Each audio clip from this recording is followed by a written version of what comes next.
Halo, assalamualaikum warahmatullahi wabarakatuh. Balik lagi dengan saya Lambang. Di build kali ini kita akan ngerakit buat subscribers. Alhamdulillah banget masih tetap dipercaya sama subscriber saya. Makanya kita bisa terus berkembang sampai ke episode 10 nih. Oke, di rakitan kali ini kita akan ngerakit PC yang full black, no RGB, jadi benar-benar full hitam. Part-partnya juga kita pilih yang warna hitam. Jadi oleh karena itu emang ini request dari user ya, pengen pakai NR200 dan full hitam semuanya, malah minta jangan ada yang LED sedikit pun katanya. Jadi makanya kita pilihin yang no LED sama bener-bener full black semuanya. Oke, tanpa panjang lebar langsung aja kita ke perkenalan partlist yang bakalan kita pakai di build kali ini. Nah, untuk pertama-tama kita dari prosesor dulu. Untuk prosesor kita pilih dari AMD Ryzen 7500F. Jadi ini adalah seri Ryzen yang terbaru, yang seri 7000, tapi kita pilih yang paling worth to buy dan paling budget banget nih. 7500F sebenarnya masih di kategori 6 core dan 12 thread seperti 5600. Jadi masih 6 core dan 12 thread. Nah, kenapa kita pilih 7500F ini? Yang pertama emang karena budgetnya yang paling minim ya untuk di AM5. Lalu untuk performanya juga masih tetap kencang, masih bisa nyaingin 7600X sekalipun yang harganya itu bisa nyampe 1 jutaan lebih mahal daripada 7500F. Tapi dengan syarat emang harus sedikit di overclocking biar clocking speednya bisa sama kayak 7600. Nah, emang karena usernya ini fokusnya hanya di gaming aja, jadi makanya saya saranin untuk ngambil si 7500F ini, karena emang dari performa gamingnya sebetulnya masih bisa dibilang lebih kenceng ya dibandingkan Intel sendiri, dengan harga Intel yang jauh lebih mahal dan performanya juga ya mirip-mirip dengan 7500F ini. Nah, lalu untuk ke motherboard yang kita pilih ini adalah dari Asus Prime A620MK.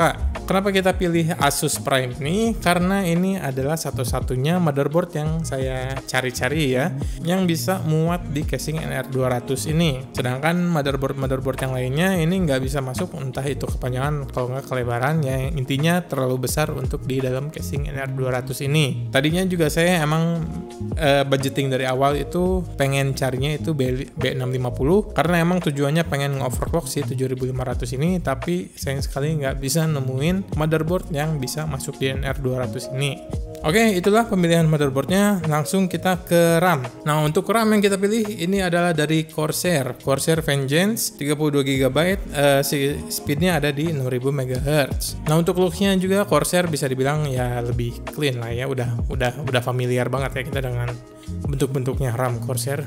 Speednya juga udah di rate-nya ada di 6000 MHz, jadi udah nggak perlu khawatir lagi. Dan di motherboard ini juga kita bisa pasang si XMP-nya biar speednya bisa running di 6000 MHz. Oke, begitu dari RAM-nya, langsung kita ke SSD yang kita pilih. Nah, untuk SSD yang kita pilih ini adalah dari Cleve. Kita pakai yang Crush C930. Ini kapasitasnya ada di 1 tera dan speednya juga udah lumayan kenceng banget ya. Ini udah PCIe Gen 4, jadi speednya dia ada di 7400 untuk read-nya, dan untuk write-nya dia ada di 6400 MB per detik. Jadi udah luar biasa kenceng banget ya yang pastinya. Dan di SSD ini juga kita udah dikasih heatsink gratis langsung dari Cleve-nya, tapi dengan harga yang agak sedikit lebih mahal daripada kompetitornya. Nah, oleh karena motherboardnya kita nggak dibekali sama heatsink SSD, jadi makanya kita inisiatif sendiri biar si SSD-nya bakalan jauh lebih awet dan bakalan lebih dingin. Oke, dari SSD begitu, langsung kita ke GPU-nya. Untuk GPU-nya yang kita pilih ini adalah RX 6700 XT. Balik lagi dengan spek yang seperti ini karena emang udah worth banget dibeli ya. Walaupun sekarang udah bulan Oktober dan udah beberapa GPU harganya juga turun, termasuk juga 6700 XT ini harganya turun, malah makin jadi GPU paling worth to buy banget di Oktober ini ya. Dengan kapasitas VRAM-nya dia ada di 12GB, udah gitu di GDDR6 juga, udah PCIe Gen 4, terus untuk gaming 1440-nya udah gak perlu ditanya lagi, apalagi kalian gak terlalu fokus dengan gaming yang ray tracing. Jadi udah gak ada banget alasan buat nolak si GPU ini, kecuali emang kalian kerja 3D rendering, kalau nggak ya yang perlu CUDA cores. Dan lalu kita memilih dari XFX ini juga karena emang warnanya hitam walaupun ada list-list chrome-nya gini ya masih oke lah ya, nggak terlalu mencolok mata banget. Kita pilih yang triple fan juga, ini yang seri kick ya.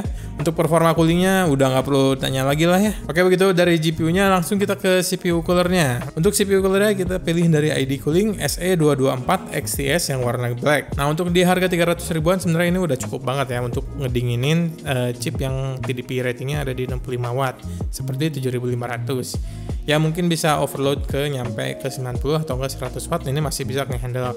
Salah satu alasan kenapa saya pilih ID Cooling ini karena nggak terlalu tinggi dibandingkan Deepcool. Kalau Deepcool dia tinggi banget sampai nggak bisa nutup side panelnya. Jadi untuk di ID Cooling ini kita masih bisa nutup side panelnya. Jadi itu salah satu alasan kita pilih ini. Oke, begitu dari CPU cooler yang kita pilih kali ini. Lalu kita ke jantung dari PC ini, power supply. Nah, untuk power supply kita pilih dari Cooler Master V750 SFX Gold. Ini kapasitasnya ada di 750 watt. Udah sertifikasi 80 gold juga, Japanese kapasitor yang udah pasti lah ya.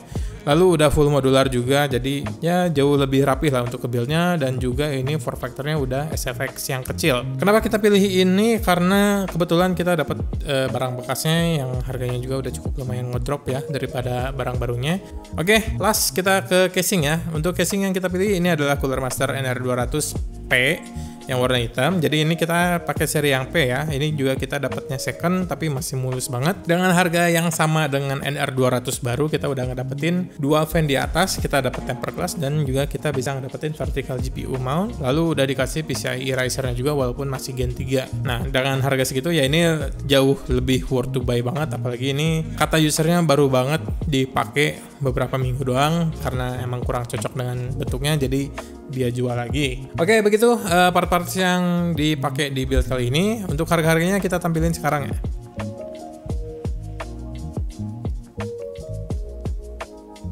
Oke, begitu langsung aja kita rakit PC-nya sekarang yuk.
Oke, alhamdulillah build-nya udah selesai. Dan gimana menurut kalian? Tadi kita udah tes beberapa game juga ya. Ada Assassin's Creed Valhalla, terus Spider-Man, dan ada Red Dead Redemption 2 juga. Lalu kita coba tadi untuk tes CPU-nya kita pakai Cinebench R23. Untuk skornya dia bisa mepetin di angka 13.000, ini tanpa overclock ya. Jadi misalkan kalau di overclock mungkin bisa dapat di angka 14.000 sampai 15.000-an. Jadi tergantung bagaimana nanti nge-overclocknya. Untuk temperatur maksimumnya juga kita duduknya ada di 84 derajat Celcius dan loadnya dia ada di 90 watt kisaran segitu. Jadi masih lumayan aman ya untuk workload yang cukup berat. Jadi masih aman-aman aja untuk pakai prosesor ini. Apalagi pas waktu gaming ya. Waktu gamingnya aja ini kita nggak pernah nyentuh di 80 derajat Celcius. Rata-rata diamnya di angka 60-70. Kalau di 70 itu waktu pas di Spider-Man kita nyentuh di angka 70-an. Soalnya itu emang gamenya agak CPU intensif juga ya. Beda dengan yang GPU intensif seperti Assassin's Creed Valhalla dan Red Dead Redemption. So, jadi gimana nih menurut kalian build kali ini? Udah worth it atau belum? Menurut saya ini salah satu CPU yang paling worth it untuk dibeli apabila kalian hanya fokusnya untuk di gaming aja. Tapi secara performa kalau misalkan ngebandingin ini pasti bandingannya dengan 12400F ya, yang harganya mirip-mirip lah ya. Tapi misalkan kalau secara performanya kalau dibandingin dengan 12400F, saya jelas-jelas pasti bakalan milih ini. So, gimana menurut kalian untuk harga build di 14 jutaan ini? Kalian bisa ngedapetin prosesor yang baru ini Ryzen 7000 series, udah gitu ngedapetin motherboard yang cukup oke lah ya di kelasnya. Masih bisa upgradable sih sampai ke Ryzen 7 mungkin ya. Asal nggak terlalu di overclock, malah di undervolt. Tapi kita pakai stock setting ini di 90 watt masih aman-aman aja performanya. Lalu disandingin dengan GPU yang udah paling oke banget lah, 6700 XT masih jadi salah satu pilihan best banget untuk misalkan kalian pengen main game di resolusi 2K dan pengen setting gamenya itu di ultra atau enggak di rata kanan tapi masih bisa ngedapetin FPS yang di atas 60. Nah, disandingin juga dengan RAM yang 32GB yang pasti udah spacious banget, yang lega banget. Oke, sekian build kali ini. Bagaimana menurut kalian? Please komentar di bawah ya. Jangan lupa like bila kalian suka dan dislike bila kalian gak suka. Nama saya Lambang, akhirul kalam. Assalamualaikum warahmatullahi wabarakatuh.